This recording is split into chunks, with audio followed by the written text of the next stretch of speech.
It's unfortunate to me that for far too long under this Trump presidency, Republicans in the House of Representatives continue to function like they're nothing more than a wholly owned subsidiary of the Trump cartel, as opposed to standing up for the American people that we're all privileged to represent. This reckless war of choice is hurting everyday Americans, making life more expensive. Donald Trump entered into this war with no plan, no objectives, no exit strategy to make sure that it actually inured to the benefit of the American people when there's great sacrifice that has already been made. More than a dozen service members, brave, heroic service members, have been killed in Donald Trump's reckless war of choice, and hundreds have been seriously injured, and billions of dollars have been spent. That was Hakeem Jeffries, and every word of it was a fact on the record. More than a dozen service members dead, hundreds seriously injured, billions of dollars spent, no plan, no objectives, no exit strategy. And Republicans in the House just blocked the second war powers vote in 6 weeks, this time by a single vote. One vote. Trump ran on ending endless wars. Now he's running one without asking Congress, and his party is covering for it. If you want this tracked every day, hit subscribe, because now watch how far back this rot goes. Donald Trump has failed America, failed the NATO alliance, and failed the free world. And he seems to confuse friend with foe. And the fact that Vice President Vance is over in Eastern Europe right now supporting an authoritarian dictator is extraordinary.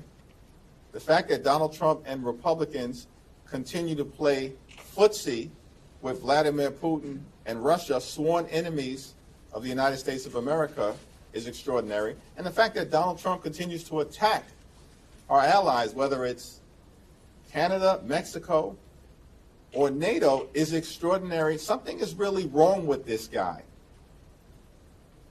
And that's becoming increasingly obvious to the American people.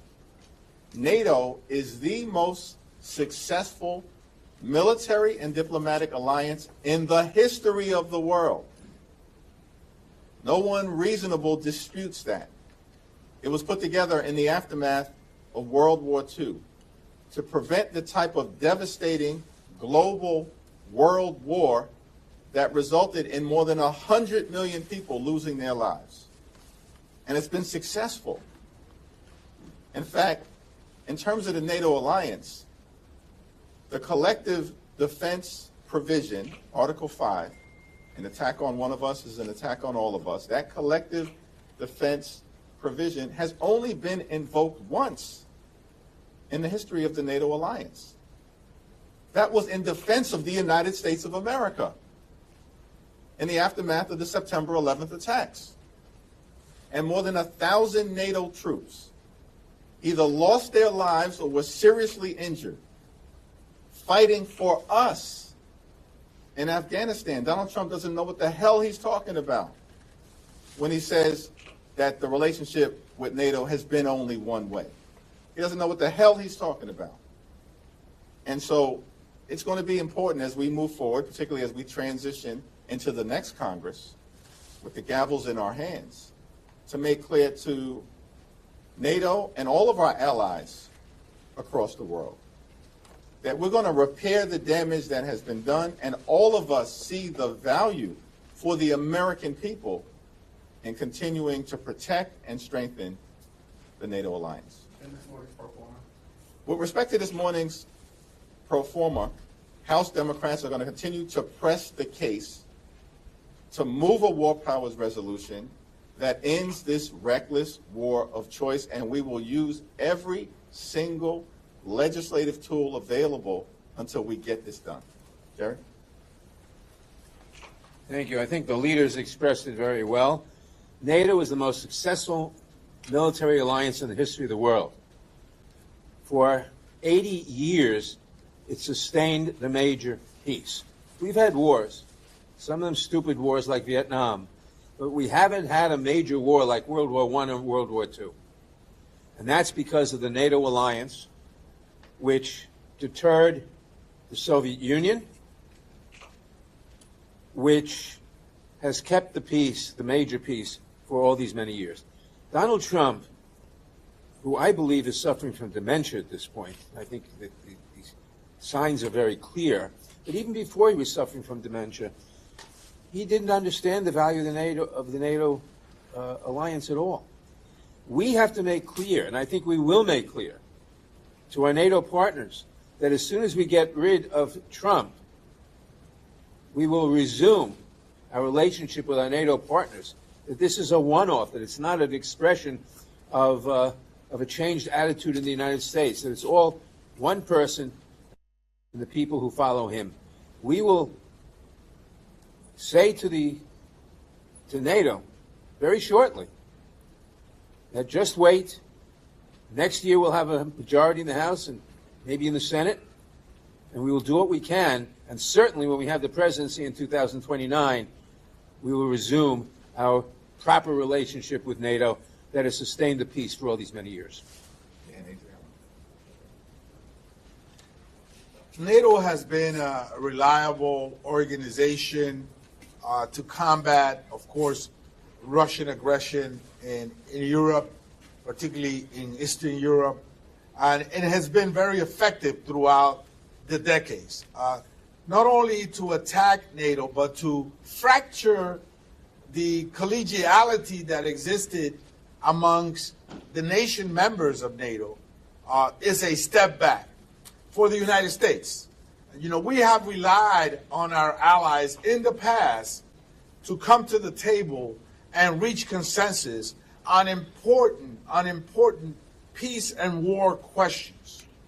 We must continue beyond the United Nations. We must continue to strengthen NATO and to keep it together. Any assault against it, any action in support of Russia, as the president has conducted, often openly siding with Russia against our traditional allies, is a critical mistake and one that the American people will reject totally. Thank you. During his first presidency, Donald Trump attacked NATO and our allies. When President Biden came into office, he very quickly resurrected those relationships, and you saw the benefits of that in the Ukraine war, when President Biden rallied all of Europe and our NATO allies to immediately be there to support Ukraine against Russian aggression. Now that Donald Trump has taken over again, he is once again attacking, lambasting, removing the ties that bind us to our NATO allies. And you know how you know that NATO works and is important? Because Donald Trump is so upset that our NATO allies have not come to his rescue in this Iranian war. He expects them to be there even when he attacks them and distances himself from them. That's not how diplomacy works. You cannot be a mob boss on the world stage and expect to threaten people constantly into supporting you. And he is learning this lesson the hard way. And we are much worse off for it. Our leadership around the world is diminished. Russia and China are lifted up by what they see to be Donald Trump's failure to lead the democratic global order and his failure to properly execute any kind of mission in Iran. And so he's doing damage not only to the Iranian civilians, he's doing damage, significant damage, and worse to our economy.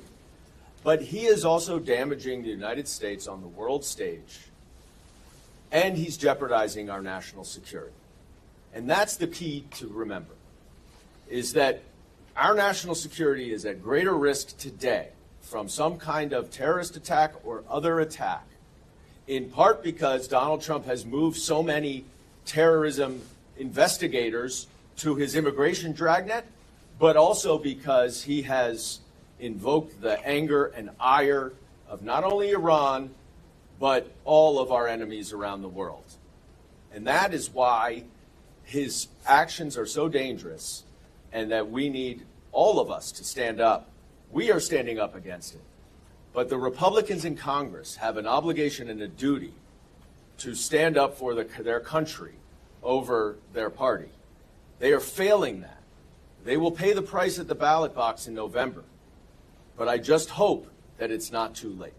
Here is what the record actually shows. Trump said Iran's nuclear program was completely and totally obliterated in June 2025. Then he struck Iran again months later. That is not a strategy. That is a contradiction he never answered for. His White House budget director sat in front of Congress and refused to say what this war has cost the American people. Senate Democrats put the number at approximately $50 billion. Vought would not confirm it, would not deny it, just refused. Meanwhile, no money for healthcare, no money for cost of living relief, but somehow billions a day for bombs with no exit ramp. Jerry Nadler said it on camera. Trump doesn't know what NATO is. Trump doesn't know what Article 5 is. NATO invoked collective defense exactly once in its history for the United States after September 11th. More than 1,000 NATO troops died fighting alongside us in Afghanistan. Trump repaid that by attacking the alliance, threatening to pull troops from Europe, and having his vice president fly to Eastern Europe to prop up an authoritarian regime while NATO partners watch. Republicans had two chances to put the brakes on this war and represent their constituents. They blocked it both times. The second vote failed by one single vote. That is not strength. That is a party that has made itself a subsidiary of one man's decisions and now owns every casualty, every billion spent, and every day of conflict that follows with no stated endgame. The image from these clips does not go away. Democrats are forcing the vote again. The margin is tightening. Republicans running in swing districts are voting yes on a war their own constituents oppose. At some point, one more of them blinks. And when they do, the war powers resolution passes, and Trump's war becomes a war Congress refused to authorize. That clip of Jeffries is already sharp. Nadler's dementia line is already viral, and Republicans just put themselves on the record again. Subscribe, because this one is not going away.